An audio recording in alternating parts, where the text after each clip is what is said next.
Hello friends and Happy New Year! Join me in this video for a flip through of my 2024 reading journal and setting up the basics for 2025. I'll be using an Archer and Olive dot grid journal from a few years ago. 2024 took me less than halfway through, so I'm hoping to get at least all of this year into. Most of the layout will be done using Pigma Micron pens. In 2024 I used different colours of fine liners and brush pens to fill it in. This year I'm planning to use my pink Lammy Safari medium nib fountain pen and different fountain pen inks, starting with this mini bottle of Tom's Studio ink in the colour Marmalade. Though I made a mistake not cleaning out the old ink from the previous cartridge and the ink came out very muddy for most of this video. So for me, the most important part of having a reading journal is its functionality.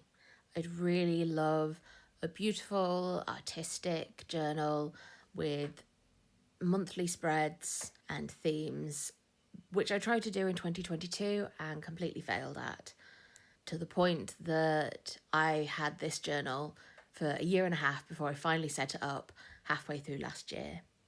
The first few pages are just some stickers I've collected, and then we get on to my goals and stats from 2024. My goals were to read at least 20 books in 2024, of which I actually read 88. For the majority of books that I read to be authored by Black or Indigenous authors and authors of colour. Unfortunately, I only managed to read 34 books under this category. That took me to 39%, which is all right, but I'd really like to do better next year. I wanted to reduce my physical TBR, but it turns out that none of the stats I collected really helped me figure out if I'd done that or not. I thought I was pretty close, and then a friend brought over a bag of books that I'd bought with them at Redbubble that they'd very kindly transported for me, and there was about 11 books in the bag, and that goal definitely not met. And then my final goal was to have reduced the amount of books that I have borrowed from my friend Kirsty. I think I managed to reduce that by one whole book, so technically I met that goal. The other stats that I collected were the number of audiobooks, for which I read 21, the number of library books that I'd borrowed and read, which was 6, the number of TBR card prompts I'd completed, which I'll talk about later in the video, how many books were non-fiction, of which I read 8, and how many new countries I'd read from, which was 9. And again, I'll go into more details on that as I go through the book. I also kept a record of the different LGBTQIA+ identities that I'd read books about. The next few pages are a map of the world that I've drawn out. My hope is to try and read LGBT+ books from as many different countries around the world as possible. I've backdated as much as I can, and then I'm using different colours for different years.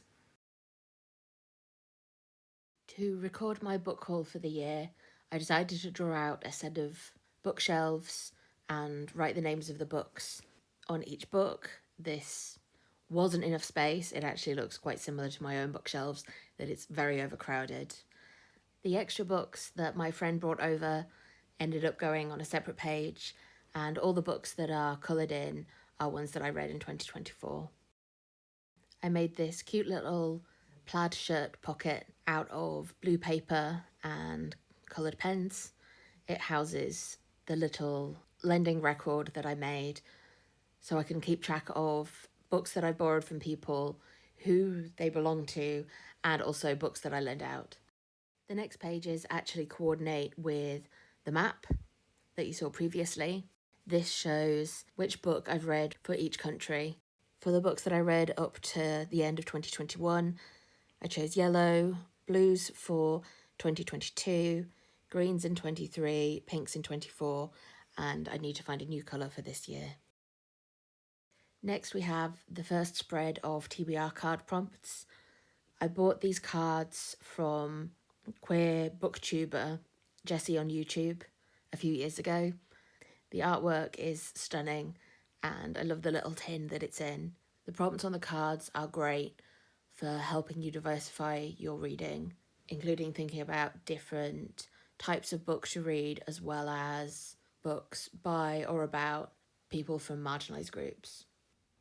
I usually use them to help me pick which books I already own I should read, and if I come across a prompt that I don't have a book for, it gives me permission to go out and buy more books. How terrible. And then in my spread, I'll write down the prompt for each card I've drawn. I sketch out a little drawing to replicate the card, of which I definitely don't do them justice. And then when I've read a book for that prompt, I'll make a note of the title and again just sketch out the book cover. I completed 7 of these 8 prompts. One of them, I struggled to find a book for the prompt of a book that people either love or hate. I did try reading a book for it and had to DNF it, so I decided to just leave that one. In the next spread, I collect quotes from books that I've read. I'm enjoying recording them all in different ways, so it looks like a notice board with post-its and pieces of paper pinned to it. This next page is a record of my favourite reads of this year, each one decorated within its own star. Then we've got a couple of pages for series that I'm currently reading, of which the blue is books that I've read up to the end of 2023, purple for 24, and I'm moving to orange for this year. There's also a section for books that I'm rereading. My plan is to keep using these pages this year, though the series tracker is getting very full. Next, I keep a record of all of the books that I DNF, either to try again or to unhaul.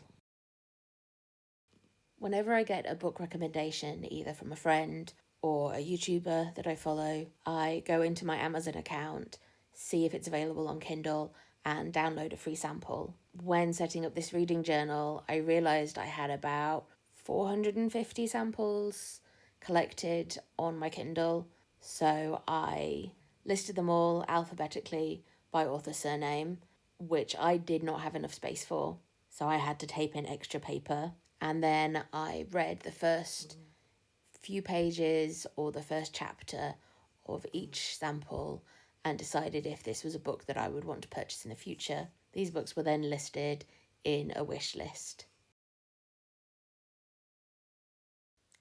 And then we come to what is essentially my monthly spreads.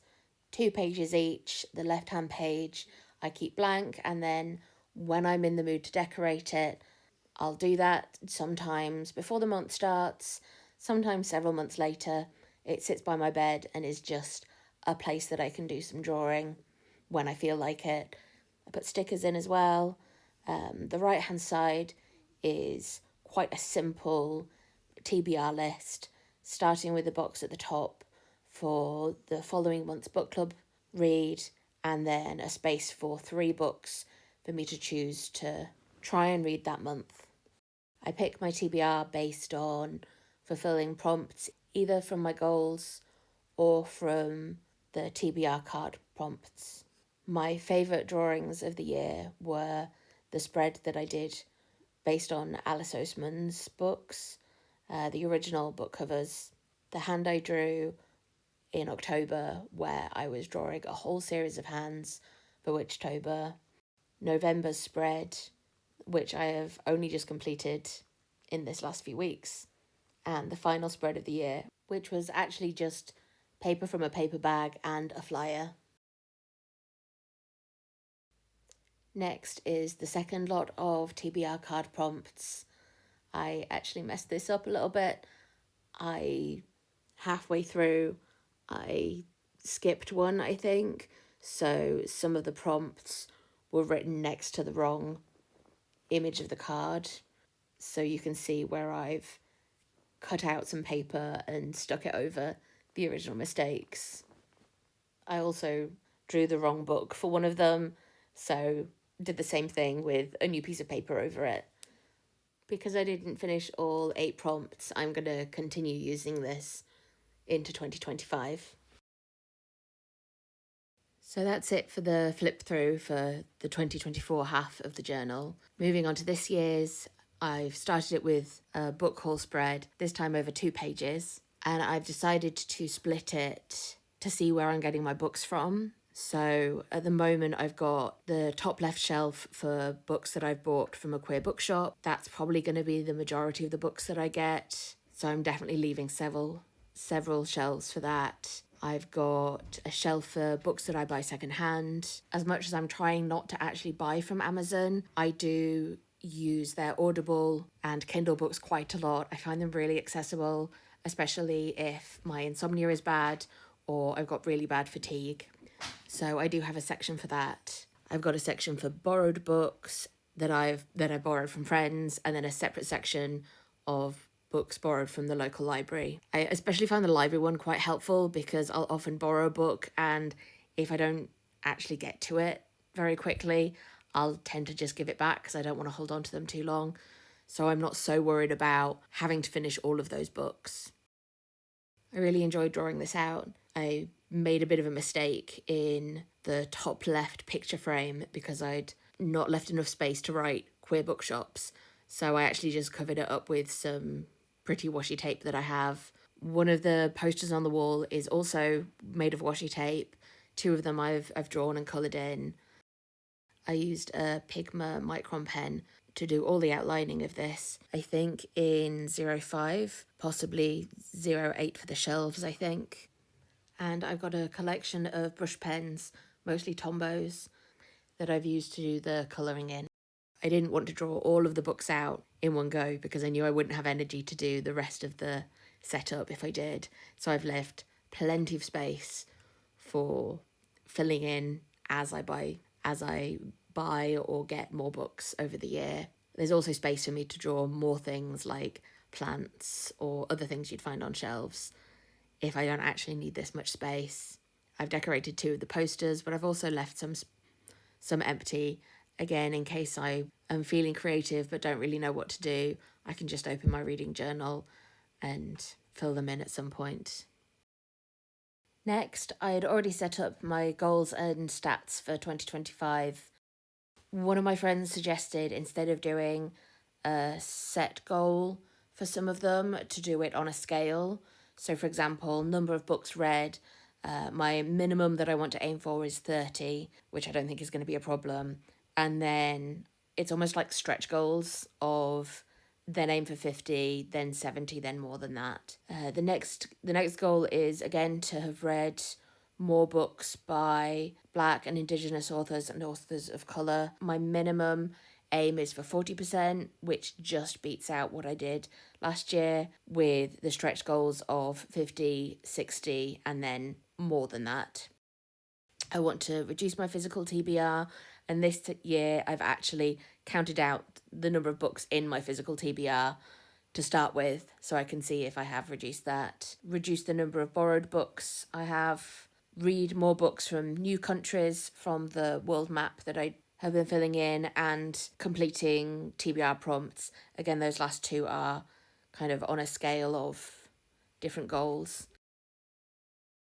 The next page you've been watching me set up is my best of for 2025. I quite enjoyed doing a bit of collage for this spread, using an old book that I'd bought from a charity shop specifically to craft with, and some different washi tapes, and then sticking some more dot grid paper on top of those for each of the books to be written on. I've started with 8 spaces to write book names in, but left myself plenty of space for more in the hopes that I'll have plenty of best of books this year again.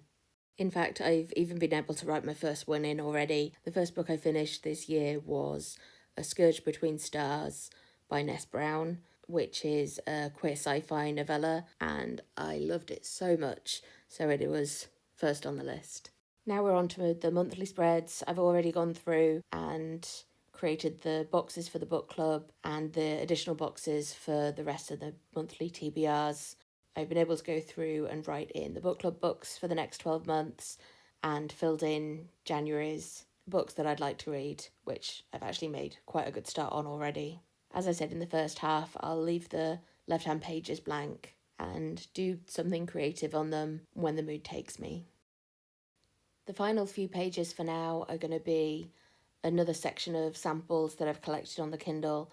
Thankfully, only about 80 books this time. And I actually ended up redoing the wish list section as well, just so everything was kept in one place. What I didn't actually show you in the back of the book is the list of all the books I've read, which is probably quite an important part of the book. I keep it at the back, so it's pretty much just a rolling list. The information I keep is number, which helps me keep track of how many books I've read in a year, title, author, whether the author is Black, Indigenous, or a person of colour, to the best of my knowledge. So that's just a tick, yes or no. If it's an anthology, I tend to go with who has edited the book. I'm also documenting the source of the books.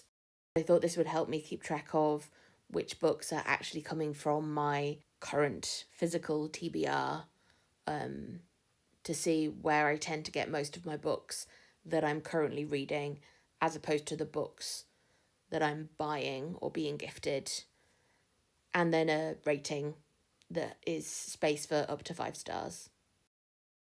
So that's it for my 2024 reading journal flip through and setting up my journal for 2025. If you've got any questions, just drop them down below.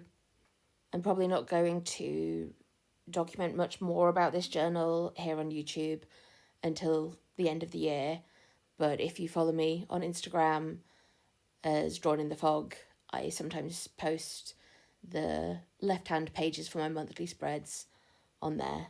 Thanks very much for joining me. I hope you have a fantastic reading year, and I'll see you in my next video.